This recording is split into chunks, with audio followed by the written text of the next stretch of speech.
Hi hello எல்லோரும் எப்படி இருக்கீங்க? நம்ம சேனலில் நம்ம இன்றைக்கி பார்க்க போகிறது எந்த விதமான கடனாக இருந்தாலும் சரி எப்படி அதை சீக்கிரமாக அடைக்கலாம் அப்படின்றதுக்கான வீடியோ தான். நம்ம சேனலில் gold savings video, money savings வீடியோலாம் கொடுத்துருக்கேன். கண்டிப்பாக பாருங்கள், உங்களுக்கு ரொம்ப யூஸ்ஃபுல்லாக இருக்கும் அப்படின்னு நான் நம்புகிறேன். நம்ம சேனல் பிடிச்சிருந்தா கண்டிப்பாக மறக்காமல் நம்ம சேனலை லைக் பண்ணிவிட்டு சப்ஸ்கிரைப் பண்ணிவிட்டு பாருங்கள். இப்போ நம்ம வீடியோக்குள்ளே போகலாம். இதுக்கு ஃபஸ்ட்டு நம்ம ஃபஸ்ட்டு ஸ்டெப்பே நம்ம என்ன செய்யணும் அப்படின்னு பார்த்தீங்கன்னா, கடனை நம்ம வரிசைப்படுத்தணும். கடனை வரிசைப்படுத்துதல் அப்படின்னா, இது என்ன மெத்தடில் நம்ம வரிசைப்படுத்தணும் அப்படின்னு பார்த்தோன்னா, நமக்கு எவ்வளோ கடன் இருக்குது முதல்ல அப்படிங்கிறத ஃபஸ்ட்டே நம்ம கணக்கு போடணும். நிறையா பேர் பார்த்திங்கன்னா அந்த கணக்குங்கிறதே கிடையாது. நம்மளுக்கா தெரியும், அவங்களுக்கு 50 ரூபா கொடுக்கணும், இவங்களுக்கு 20 ரூபா கொடுக்கணும், இவங்களுக்கு 30 ரூபா கொடுக்கணும், 2 மாதம் வட்டி கொடுத்துருக்கு, இவங்களுக்கு 3 மாதம் வட்டி கொடுக்கலாம் அப்படின்ற கணக்கு நம்ம மனக்கணக்கு நம்மளுக்கு இருக்கும் நார்மலாகவே. ஏன்னா கடன் வாங்கிட்டு கரெக்டாக கொடுக்க நினைக்கிற எல்லாருக்குமே கடன் தூங்க விடாது, நம்மளுக்கு தெரியும். அப்படிப்பட்ட எல்லாருக்குமே அந்த கணக்கு கரெக்டாக இருக்கும். அதே சமயம் நம்ம ஒரு விஷயத்தை நம்ம ஒரு விஷயத்துலேருந்து வெளியே வரணும் அப்படின்னு நினச்சோன்னா, கண்டிப்பாக நம்ம அதுக்கு மனக்கணக்கு மட்டும் போதாது, அதுக்கு சரியான ஸ்டெப் நம்ம கண்டிப்பாக எடுத்தே வைக்கணும். நம்ம கஷ்டப்பட்டு உழைச்சி கடனை கொடுக்குறோம் சரியா, அப்போது இதில் எழுதி வைக்கிறனால நமக்கு எந்த ஒரு நட்டமும் கிடையாது. அதனால் தாராளமாக ஃபஸ்ட்டு நம்ம எழுதி வைக்க நம்ம பழகணும். அப்போ தான் நமக்கு என்ன எது தப்பு பண்ணியிருக்கோம், எது கரெக்டாக பண்ணியிருக்கோம், இந்த வாட்டி எவ்வளோ மிஞ்சிருக்கு, அந்த வாட்டி எவ்வளோ மிஞ்சலை, எங்கே அதிகமான கூடுதல் செலவு போயிருக்கு அப்படின்றத நமக்கு தெரியும். ஸோ கண்டிப்பாக எல்லாருமே என்னென்ன கடன் இருக்குது நம்ம அப்படின்றத ஃபஸ்ட்டு நம்ம ஒரு நோட்டில் ஃபஸ்ட்டு எழுதிக்கோங்க. ரெண்டாவது என்ன அப்படின்றத பார்த்தா வருமானம் கரெக்டாக நமக்கு என்ன வருமானம் கிடைக்குமோ அதை மட்டுமே நம்ம கணக்கில் வச்சுக்கோங்க. நமக்கு இப்போ ஓட்டி பார்த்தா எக்ஸ்ட்ரா கிடைக்கும், சில நேரம் பார்க்க முடியாது, அதையெல்லாம் நம்ம கால்குலேட் இதில் பண்ணவே கூடாது. கரெக்டாக நமக்கு என்ன வருமானம் அந்த மாதத்துக்கு கிடைக்குமோ, ஒரு மாதத்துக்கு அந்த வருமானத்தை மட்டும் நம்ம கரெக்டாக கணக்கு வச்சுக்கிறணும்.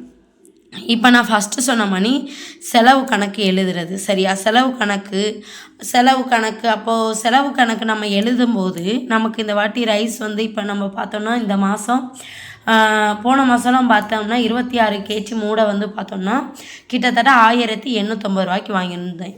இந்த வாட்டி பார்த்தீங்கன்னா 1750 ரூபா தான். அதுலேயும் 20 ரூபா கடையில் கம்மி பண்ணி கேட்டு தான் நான் வாங்கியிருந்தேன். அப்போ ஒரு அரிசி மூடையில் 120 ரூபா மிஞ்சிருக்கு. இப்போ நான் எழுதி வச்சனால இப்போ எனக்கு ஞாபகமும் இருக்குது. சரி, எனக்கு இதில் 120 ரூபா இந்த மாதம் இதில் ரைஸில் எனக்கு 120 ரூபா மிஞ்சிருக்கு அப்படின்ற கணக்கு இப்போ எனக்கு தெரியுது. ஸோ இது மாதிரி நம்ம சின்ன சின்ன செலவாக இருக்கட்டும், நமக்கு எல்லாத்தையுமே நம்ம எழுதி வைக்கும்போது நமக்கு எந்த மாதம் கூட செலவு போயிருக்கு, எந்த மாதம் கம்மி ஆகிருக்கு அப்படின்றத நம்ம பார்க்குறதுக்கு கரெக்டாக இருக்கும். ஸோ கண்டிப்பாக மறக்காமல் எழுதுங்க. அதே மாதிரி இப்போ தேவையில்லாத செலவு இது என்னன்னு பார்த்தீங்கன்னா, இப்போ நம்மலாம் பார்த்தோன்னா ஷார்ட்ஸ் நிறையா பேர் பார்ப்போம். அப்புறம் மீஷோ, ஃப்ளிப்கார்டு, அமேசானு, அது இது ஷாப்ஸி, லொசுக்கு அப்படின்னு நிறையா இருக்குது. ஸோ இதில் இப்போ பார்க்கணுன்னா இப்போ நம்மளோட ஷார்ட்ஸே பார்த்தீங்கன்னா இடையில இப்போ ஒரு ஆட் வருது. அப்போது ஒரு ட்ரெஸ் ஆடாக இருந்தால் அதில் கொஞ்சம் நல்லா இருந்துச்சுன்னா சரி அதை கிளிக் பண்ணி பார்க்குறது, அதில் ஏதாச்சும் பிடிச்சிருந்துச்சுன்னா ஆர்டர் பண்ணுறது, இப்படி இருக்குது. அதே சமயம் சாப்பாடு விஷயம்லாம் பார்த்திங்கன்னா இப்போ வெளியே போய் சாப்பிட்றது தேவையில்லாததா வெளியே போய் சாப்பிட்றது அப்படின்னு கேட்டால், உழைக்கிறதே கஷ்டப்பட்டு உழைக்கும், அதில் என்ன தேவையில்லாதது சாப்பிட்றது அப்படின்னு நினப்போம். கரெக்டு. அதே சமயம் எந்த நேரத்தில் எதை செய்யணுங்கிறது ஒன்று இருக்கு இல்லையா, அதுக்கு தான் நான் சொல்கிறேன்.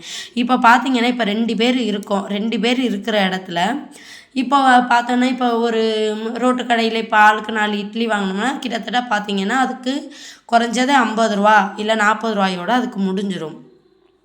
அதே சமயம் பார்த்தோம்னா அந்த 2 பேருக்காக நம்ம ஒரு கூட்டு, ஒரு பொரியல், அதுக்கு ஒரு இது அப்படின்னு பார்க்கும்போது அது கேஸ் செலவு போகும். அப்புறம் எக்ஸ்ட்ரா எல்லாமே திங்ஸ் வாங்கணும், இப்படி இருக்குது. ஸோ அப்படி நம்ம கணக்கு போட்டு பார்க்கும்போது தேவையில்லாத செலவுகளை நம்மளால் தவிர்க்க முடியும். ஸோ அந்த கால்குலேஷன் போடணும்னு சொல்கிறேன் நான், உங்களுக்கு புரியும்னு நினைக்கிறேன். அப்படி தேவையில்லாத செலவுகளை நம்ம தவிர்க்கணும் முதல்ல. அதுக்கப்புறம் பார்த்திங்கன்னா கம்மியான வட்டிக்கடன். இது கம்மியான வட்டிக்கடன் என்னென்னா, இப்போ ஒருத்தவங்கள்ட்ட 50 ரூபா வாங்கியிருப்போம் 3 ரூபா வட்டிக்கு, அதே ஒருத்தவங்கள்ட்ட 2 லட்சம் வாங்கியிருப்போம் 5 ரூபா வட்டிக்கு. அப்போ இந்த கடன்களை வட்டி வந்து எதில் நமக்கு கம்மியாக இருக்குது? இப்போ எக்ஸாம்பிளுக்கு எப்படி சொல்லலாம் அப்படின்னு பார்த்தீங்கன்னா, இப்போது கிரெடிட் கார்டெலாம் பார்த்தீங்கன்னா அதிகமான இதுக்கு நமக்கு தர்றாங்க சரியா வட்டிக்கு. கிரெடிட் கார்டில் நம்ம வந்து யூஸ் பண்ணி நம்ம அதுக்கான வட்டியை நம்ம பே பண்ணிக்கிட்டு இருப்போம். ஆனால் அதே பேங்கில் நமக்கு பர்சனல் லோன் கொடுக்க இன்ட்ரெஸ்ட்டாக இருப்பாங்க சரியா. நம்ம ஏன்னா கிரெடிட் கார்டு வாங்கி நம்ம கரெக்டாக நடந்துக்கிற போது பர்சனல் லோன் கொடுப்பாங்க. அப்போது அந்த பர்சனல் லோனுக்கெலாம் பார்த்திங்கன்னா வட்டி கம்மி தான். அப்போ அந்த பர்சனல் லோனை வாங்கி நம்ம வந்து நம்ம கடனை அடைக்கலாம். ஆனால் அதை நம்ம நினைக்க மாட்டோம். கிரெடிட் கார்டை யூஸ் பண்ணி கிரெடிட் கார்டுக்கு அதிகமான இன்ட்ரெஸ்ட் கொடுத்து அமௌண்ட் பே பண்ணிக்கிட்டே இருப்போம். இப்படி சின்ன சின்ன விஷயங்களை நம்ம வந்து கவனிக்கணும் சரியா. எந்த கடனில் இருந்து வாங்கி எதை அடைச்சா நமக்கு வட்டி கம்மி அப்படிங்கிறத முதல்ல நம்ம தெரிஞ்சுக்கிறணும். அதுக்காகத்தான் இந்த கம்மியான வட்டி கடன் இன்ட்ரெஸ்ட்டை நம்ம கனெக்ட் பண்ணணும் அப்படின்னு சொல்கிறேன். அதே மாதிரி 6வது விஷயம் என்னன்னு பார்த்தீங்கன்னா, இது ஒரு முக்கியமான விஷயம். இதை பற்றி நான் ஆல்ரெடி ஒரு வீடியோ கூட நான் போட்டிருக்கேன். ஸோ உங்களுக்கு வேணும்னா கண்டிப்பாக செக் பண்ணி பாருங்கள். Snowball technique. இந்த ஸ்னோபால் டெக்னிக் என்ன அப்படின்னு பார்த்தீங்கன்னா, ஒரு சின்ன சின்ன கடன் இப்போ நம்ம அடைக்கிறோம். இப்போ ஒரு ஆளுக்கு வந்து நமக்கு 2 லட்சம் கொடுக்கணும். இப்போ ஒரு ஆளுக்கு 20 ரூபா கொடுக்கணும், 30 ரூபா கொடுக்கணும், 50 ரூபா கொடுக்கணும். இப்படி இருக்கிற பட்சத்தில் நம்ம என்ன நினைப்போம்னா, இந்த 2 லட்ச ரூபா கடன் வந்து நமக்கு பெருசாக தெரியும். அதே சமயம் பார்த்திங்கன்னா இந்த 20 ரூபா கடன் 20 ரூபா தானே அப்படின்ற மாதிரி இருக்கும். ஆனால் நம்ம இதில் என்ன கால்குலேட் பண்ணணும்னா, 2 லட்ச ரூபா கடனை இப்போ நம்மளால் ஒரே அடியாக நம்ம கொடுக்கவே முடியாது. அதுக்கும் வட்டி போய்கிட்டு இருக்கும். இந்த 20 ரூபாய்க்கும் வட்டி போய்கிட்டு இருக்கும், 50 ரூபாய்க்கு வட்டி போய்கிட்டு இருக்கும். அதே சமயம் இன்னொரு எல்லார் மனநிலைமையும் எப்படி இருக்குது அப்படின்றத நான் பார்க்குறேன்னா, பெரிய கடனை நம்ம கொடுத்து முடிச்சிட்டாலே நமக்கு போதும். சின்ன கடனை எப்போ வேணாலும் நம்ம கொடுத்துக்கலாம் அப்படின்ற மாதிரி ஒரு அசால்ட்டுத்தனம் இருக்குது. ஸோ என்கிட்டையுமே இது இருந்துச்சு. அப்படி இருக்கும்போது அது வந்து சீக்கிரம் அடப்படாதனால அது வந்து நமக்கு வந்து கடன் குறைஞ்சபடே தெரியாது. இதே இந்த ஸ்னோபால் டெக்னிக்கை நம்ம பயன்படுத்தி நம்ம வந்து அந்த சின்ன கடன் 20 ரூபாய் இப்போ நம்ம கொடுக்கும்போது ஒரு கடன் வந்து நமக்கு சுத்தமாக குறையும். 30 ரூபா கடன் அடுத்த கொடுக்கும்போது அது ஒரு கடன் குறையும். அப்போ 2 கடன் வந்து நமக்கு குறையும். அப்போ அந்த 2 கடன் நமக்கு குறையும் போது நம்ம மைண்டு ரிலாக்ஸாக இருக்கும். சரி, நம்மளால் இந்த கடனை பெரிய கடனை நம்மளால் அடைக்க முடியும் அப்படின்ற கான்ஃபிடென்ட் நமக்கே கிடைக்கும். இப்போ சின்ன கடனாகவும் வச்சுக்கிட்டு பெரிய கடனை அடைக்க நினச்சா பெரிய கடன் அடையாது, சின்ன கடன் அடையாது, மொத்தத்துக்கே வட்டி போகும் உழைக்கிற காசு. இப்போ இந்த ஸ்னோபால் டெக்னிக்கில் இப்படி சின்ன கடனை நம்ம அடைக்கும்போது கண்டிப்பாக வந்து நம்ம கடன் வந்து குறையிறத நம்ம ஈஸியாக பார்க்கலாம். அதே சமயம் நமக்கு நிறைய உற்சாகத்தை கொடுக்கும், மனசுக்கு நிம்மதியாக இருக்கும். ஒவ்வொரு கடன் குறையிறத நம்ம பார்க்கும்போது நமக்கு தெரியலையா வித்தியாசம். ஸோ வந்து சரி நம்ம உழைக்கிறோம், சரி நம்ம கடன் குறையுதுப்பா, அப்பாடா இப்படியே கொடுத்தோம்னா நமக்கு நல்லதுப்பா அப்படின்ற மாதிரி ஒரு மைண்ட் செட் வரும். கண்டிப்பாக நீங்கள் எல்லாருமே இந்த ஸ்னோபால் டெக்னிக்கை பயன்படுத்தி பாருங்கள். பெரிய கடன் தான் பெரிய தொல்லை அப்படின்றத நீங்கள் என்றைக்குமே நினைக்காதீங்க. சின்ன கடன்லேருந்து ஸ்டார்ட் பண்ணால் நமக்கு ரொம்ப மன நிம்மதியும் சரி, கடன் அடைச்சலும் சரி உடனே அடையும். அதே மாதிரி இப்போது 7வது என்னது அப்படின்னு பார்த்தீங்கன்னா, இப்போ அதிகமான வட்டி சரியா. இப்போ இது அதிகமான வட்டி அப்படின்றது என்னன்னு பார்த்தா, இப்போது நான் ஆல்ரெடி சொல்லியிருந்த மாதிரி தான் இந்த இன்ட்ரெஸ்ட் இருக்கு இல்லையா. இப்போது கிரெடிட் கார்டு கடனுக்கு வந்து நான் எக்ஸாம்பிளுக்கு சொல்லியிருந்தேன் இல்லையா. அதுபோல் இந்த அதிகமான வட்டி கடனை வந்து இப்போ சும்மா தேவையில்லாமல் வந்து இந்த கிரெடிட் கார்டு லோட்டுலோஸ்க்கு இதுகளெல்லாம் யூஸ் பண்ணுறது, அப்புறம் அதிகமான இன்ட்ரெஸ்ட்டுக்கு வந்து நம்ம வட்டிக்கு வாங்கிட்டு அங்கிட்டு இங்கிட்டும் போட்டுக்கிட்டு மன நிம்மதியை இது பண்ணுறதுக்கு சேலரிட் பர்சனாக இருந்தால் பர்சனல் லோன்ஸ் நிறைய பேங்கில் வந்து கொடுக்குறாங்க. ஸோ அப்படி வாங்கி நீங்கள் வந்து அதை சரி பண்ண பாருங்கள். அதே மாதிரி இன்னொரு விஷயம் இருக்குது. நமக்கு இப்போ 10 லட்ச ரூபா கடன் இருக்குன்னா அந்த 10 லட்ச ரூபா கடனுக்கும் ஒரு 12 பேர் 10 பேர்கிட்ட இருக்கும்போது அப்போ யாருக்கு நம்ம கொடுக்குறது அப்படின்றது நமக்கு தெரியாது. அதே சமயம் பார்த்தோம்னா மாதம் மாதம் நமக்கு வர்ற வருமானத்தில் கம்மியான அமௌண்ட்டு இப்போ நமக்கு நம்ம எக்ஸ்பென்சிவ் போக மிஞ்சிற காசை நம்மளால் வட்டி தான் நிறையா பேருக்கு கொடுக்க முடியுது. அப்போது இப்போ ஒரு இடத்துல நம்ம பர்சனல் லோனோ இல்லை வேறு ஏதாச்சும் ஒரு லோனோ நம்ம எடுக்கும்போது ஒரே கடனாக இருக்கணும். ஒரே கடனாக இருக்கும்போது அது நமக்கு உழைக்கிற காசில் நமக்கு மிஞ்சுறத பூராமே நம்ம அந்த கடனுக்கே நமக்கு கொடுக்க முடியும். அதை விட்டுட்டு அதிகமான கடன் அதிகமான பேர்கிட்ட இருக்கும்போது யார்கிட்ட கொடுக்குறது, என்ன பண்ணுறது, எதை சரி பண்ணுறது அப்படின்றது நமக்கு யாருக்குமே புரியாது. மாதம் மாதம் அந்த வட்டியை மட்டும் நமக்கு கொடுத்து அதை சரி பண்ணுவோம். அப்போ இந்த மாதத்தை நம்ம நிம்மதியாக கடத்தினா போதும், யார்கிட்டையும் கிளி வாங்காமல் வட்டி குடிக்காமல் பேச்சு வாங்காமல் நம்ம அந்த மாதத்தை கடத்தினா போதும் சாப்பிட்டுட்டு அப்படின்ற நிலமை நிறையா பேர் மனநிலமை அப்படி தான் இருக்குது. ஸோ அப்படி யோசிக்காதீங்க. அதிகமான கடனாக இருந்தாலும் கூட பரவாயில்ல, நமக்கு இங்கே 10 பேர்கிட்ட வட்டி போகும் இல்லையா, அதை நம்ம கால்குலேட் பண்ணுவோம். அது இந்த லோன் எடுத்து அதில் வட்டி போயிட்டு போகுது. மாதம் நம்ம மிச்சப்படுத்துகிற காசை அதில் மிச்சப்படுத்தி அதில் கட்டிக்கலாம். அதனால் அதுவும் பிரச்சனை கிடையாது. ஸோ இதையும் நீங்கள் ட்ரை பண்ணி பாருங்கள். அதே மாதிரி கண்காணிங்க ஃபஸ்ட்டு.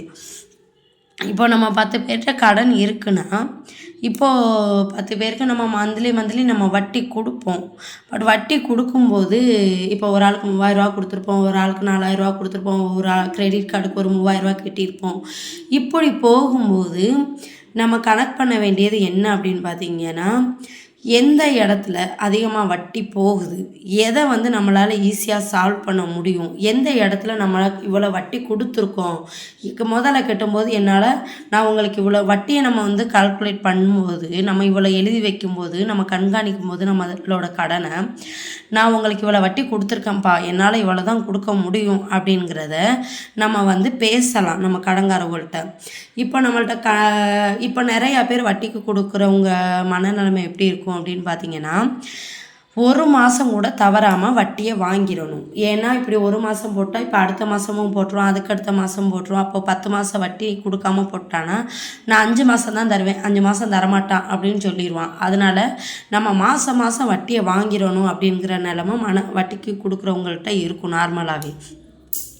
இப்போ நம்ம வட்டிக்கு வாங்கியிருக்கும்போது இப்போ நம்மளுக்கு தெரியும் இல்லையா, இப்போ நம்ம எழுதி வைக்கும்போது நான் இவ்வளோ வட்டி கொடுத்துருக்கேன்ப்பா, என்னால் இவ்வளோ தான் முடியும், நான் இவ்வளோ முதல் தான் உங்கள்கிட்ட வாங்கியிருக்கேன், முதலுக்கு மிச்சமாக இவ்வளோ வட்டி வந்துட்டு என்னால் இவ்வளோ தான் கொடுக்க முடியும், இஷ்டம்னா வாங்குங்க. இப்போ எல்லாம் நிறையா பேருக்கு பார்த்திங்கன்னா போலீஸ் ஸ்டேஷன்லாம் போயிடுறாங்க. ஆனால் அதுவுமே தப்பு தான். இவ்வளோ தான்ப்பா என்னால் முடியும், வாங்குங்க, எனக்கு வருமானமே இது தான் அப்படின்னு சொல்லி அவங்கள கன்வின்ஸ் பண்ணலாம் நம்ம சூழ்நிலையை பொறுத்து. அப்படி பண்ணி நம்ம ஈஸியாக அவங்கள்ட்ட முதல்ல கொடுக்கும்போது கொஞ்சம் நமக்கு பெனிஃபிட் இருக்கும். சரி, அது ஓகே.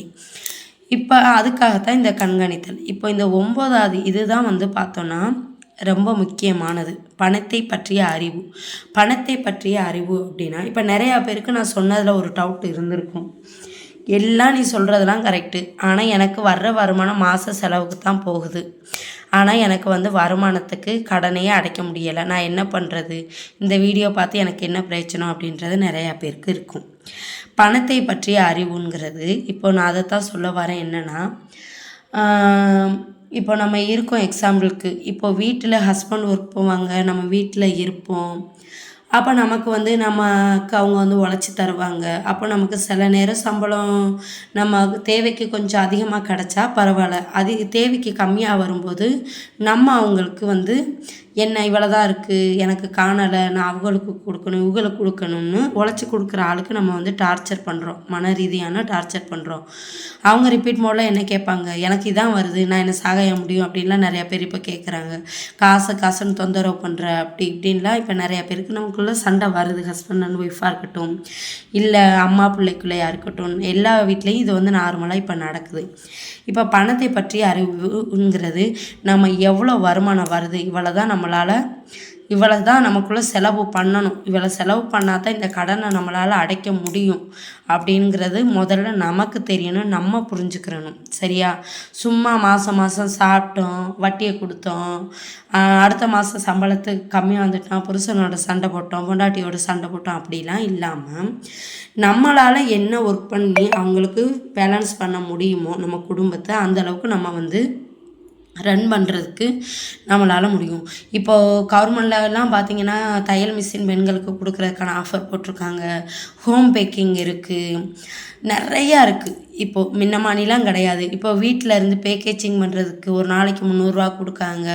ஸோ இப்போ நான் படிச்சிருக்கேன் படிக்கலை அப்படின்றதையெல்லாம் தாண்டி வீட்டில் இருந்தே நம்மளால் சம்பாதிக்க முடியும் பெண்களால் அப்படின்றது உண்மை.